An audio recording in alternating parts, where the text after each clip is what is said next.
Well, good evening, my friends. Nice to have you join me here for this really just this chat. And I thought I would maybe just start out by talking just a little bit about how this came about, to wanna kind of give voice on, as I said in sort of the title for this little chat, an intimate reflection on the racial tensions in America. And I really do mean that, just an intimate reflection. I don't mean this to be in any way a definitive statement or a definitive point of view. I will tell you that I find that especially in the last probably month or so, I find myself in a position of probably listening more than anything else. Just a real deep listening to lots and lots of different voices, lots of different point of views,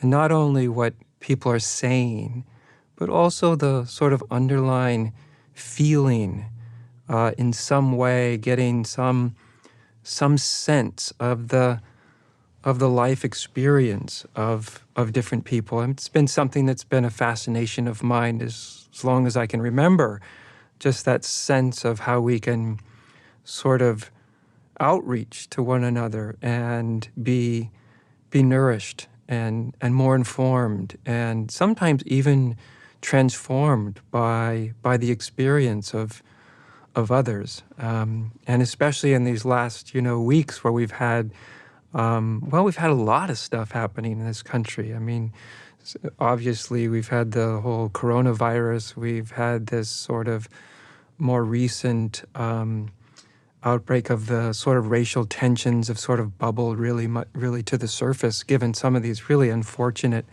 happenings between people of color and the police, and many things have brought these tensions once again bubbling to the surface of our culture, and I think also to our cultural conversation. And I do think that these things bubbling more into the surface is a really healthy thing. It's not always a smooth sailing thing. It's not always an easy thing. But I think it's really very, very, very important that these issues are really highlighted and really looked at in new ways. And I find myself really have fallen even into a deeper state of listening, that's why I think of this as more of an intimate reflection, because I've found myself having a more intimate, almost contemplative way of engaging all this. And when all this sort of latest version in the last month or so of the tensions, the racial tensions specifically in this country, really started to get inflamed, and it's quite common, and I think generally a good idea. Lots of organizations come out with statements of support, and lots of individuals have come out with statements of support, and yet I find myself in lots of different these kinds of situations, is that I find myself kind of often hitting the pause button and wanting to really reflect a bit, to really see, because I don't think that, even though I have a bit more public forum than a lot of people, I imagine, that I try to respect that forum in the sense that I try never to use it simply because it's there, because I can use it. I don't even try to use it because some people might want to hear from what I have to say, especially when it's something that's as important as this kind of issue. I think this kind of issue, at least for me, requires a kind of really reflective orientation. At least that's where have found myself, and so I think it's entirely relevant, to people have put out their statements of support, and I think we've done that as a sort of an organization. And I thought I felt called to, in some way, speak to what was happening, because it's such an important issue, and it's such a it touches, I think, everybody's life in different ways, of course, but it touches everybody's life. It's been something that's been part of this country since our founding. For the better part of 400 years, we've been trying to find some resolution. I guess at the beginning of the country, we weren't particularly trying to find much resolution, unfortunately, but we had a civil war that, at least in part or large part, was fought over this issue as well as other issues. I was born in the early 60s, and I was born in 1962, and so my early childhood was formed in the 60s and the early 70s. And even though I was quite young, I have many, many vivid memories of the news programs and the riots in Watts and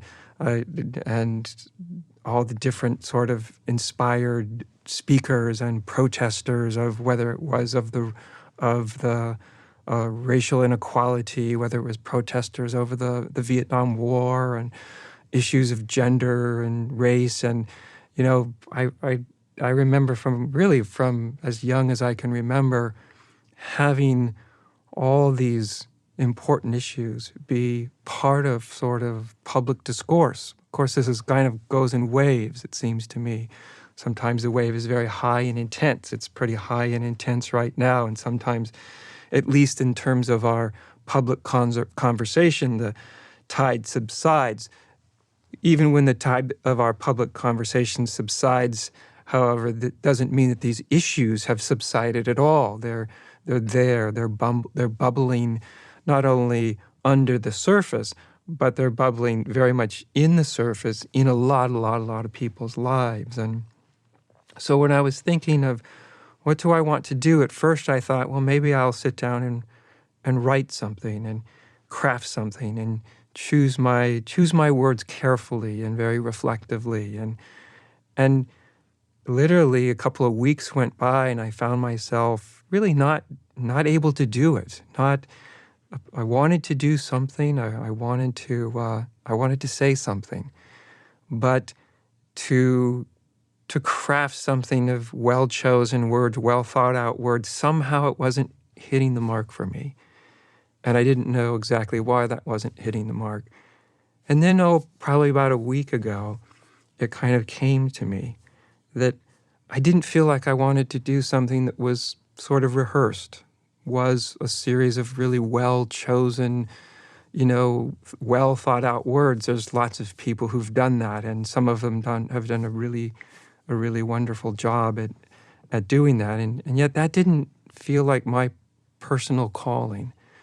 My calling felt something, was reflective of how I feel about this. There's something I feel myself in kind of an intimate engagement with all that's happening in the country right now. And I suppose it reflects my temperament, a temperament that I didn't choose, but a temperament that I was born with. I call that temperament a sort of contemplative temperament.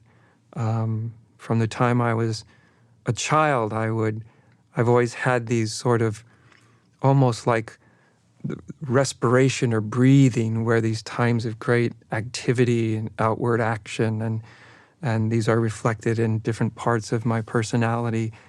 And then also this very inner quiet time, this time of real reflection, of solitude, of contemplation, of meditation before I even had any idea what meditation was. And so by temperament, I'm somewhat of a contemplative, and of course I don't imagine it's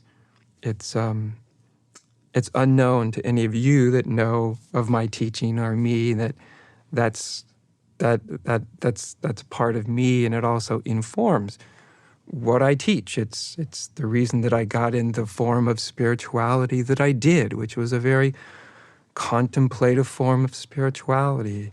Zen as a form of Buddhism. Zen is thought of as the sitting school, where you sit down and you contemplate. It's a sort of inward turning orientation. And yet, as I said, there's always been another part of my own makeup, which is I've always been very attuned, more attuned than people think, given what I talk about often in public, but very attuned to what's happening in culture, what's happening in society. From my earliest days of that were informed, like I said, of watching the television and seeing the marches, the protest marches for. I remember seeing Martin Luther King and his speeches and tapes of his speeches and reruns of his speeches, and even as a little boy feeling really tremendously inspired, as I think so many people were. I mean, there are people that function as something that almost can only rightly be called a sort of a prophet, a kind of prophetic voice, a kind of inspired voice. And I think he was one of our greatest gems, because he had such a inspired voice that he came from a place of such gravitas, such gravity and life experience. And so he could articulate the great struggles that African Americans have had in this country for a long, long time, and were having at that time, and continue to have. And of course, we've made really tremendous progress over the centuries, years, in these regards, and yet we have so long, so far to go. I think my own, as a more intimate reflection, one of the things that I've been struck by, you know how you realize something, but then you realize it later, and you realize it in a deeper way, and then later you realize it in yet a deeper way, and then later in yet a deeper way. And when I've been reflecting upon what's happening and listening to all the voices out there, people articulating what it is to be a person of color in this country, whether it's black or brown or Chinese or Asian or Indian or Middle Eastern or whatever it is. I remember one of my pivotal encounters for me came in my early 20s. I think I was about 20 years old, and I was a competitive cyclist, and I was traveling to a race with a friend of mine who was black, and he was also a competitor. And we pulled into a town late at night and went looking for a hotel room. And I went into a hotel, a small little hotel on the roadside, and asked if they had a room for two. And the woman said, "Oh yeah, we do." And she started to sign me up, and I was giving her the license plate of the car and all that, and my credit card, and I was getting the room. And after a few minutes, my friend walked in, opened the door, and I turned to him, and his name was Lewis. And I said, "Lewis, good news. I got a room for tonight." And the white woman behind the desk, looked up and saw him. And I just noticed like all the blood went out of her face. And she suddenly looked at me and she said, "Oh, I made a mistake. We don't have a room. That room was taken. I'm afraid we're out of rooms." And in some way, both me and Lewis immediately knew what was happening. It was because he was black, and she had a problem with that. And yet I was so stunned, literally stunned. I just couldn't imagine it at that day and that time, that such a thing was happening. And, in California, shows my naivete at that time. And almost so stunned, before I know it, I was just getting my things, and we were walking back out, and we got in the car, and we were driving down the road, and it was late at night, 11:30 at night, and after about a minute of driving, I just noticed this tremendous anger, this sort of rage come up in me. I said, "Lewis, do you know what just happened?" And he said, yeah. I said, doesn't that just boil your blood? Doesn't that just outrage you? I said, I want to turn around. I want to go back. And I want to, I want to confront her. I want to tell her how really awful I thought that her action was. And he just looked at me and he said, just let it go. It's late at night. Let's just find another hotel. And I said, yeah, but it's just so outrageous, And he just looked at me and he said, this isn't as unusual as you think it is. This is part of what it is to be Black in this country. And it was my first real encounter with this sort of really overt version of racism. Of course, I'd seen it in people using, terrible language or racist language, or even, kids in high school and all of that. And but this really took me aback. And of course, I went with his wish, and we went to another hotel, and they're more than happy to have us check in for the night. And so it went. And remember, that memory has come back to me in this last 3 or 4 weeks. But what's really impacted me more than the memory was realizing that I was, even with my shock at the treatment that was really aimed at my friend, and the outrage I felt by it, and the utter surprise of it, and the sort of breaking of a sort of naivete. I knew there was racism. I grew up and seen all the protests, but here I was in a way that really seemed to impact me.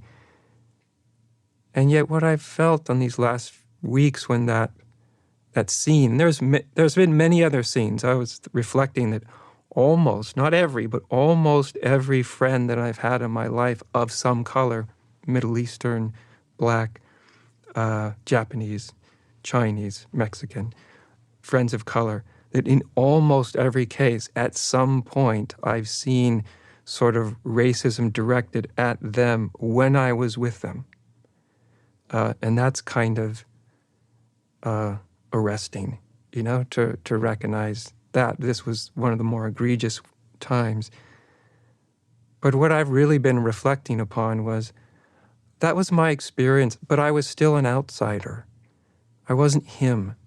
I wasn't having his experience. In fact, I could never have his experience. I could never have the experience of somebody of color. That was his experience. I found it completely outrageous even to be, in a certain sense, seeing it from the outside and horrified by it from the outside. But one of the things I've really reflected upon is that's different than his experience. I'll never have his experience because I don't have the same color of his skin. He'll never have my experience. I'll never have your experience, and you'll never have my experience. And that's just not a skin color thing or a racial thing.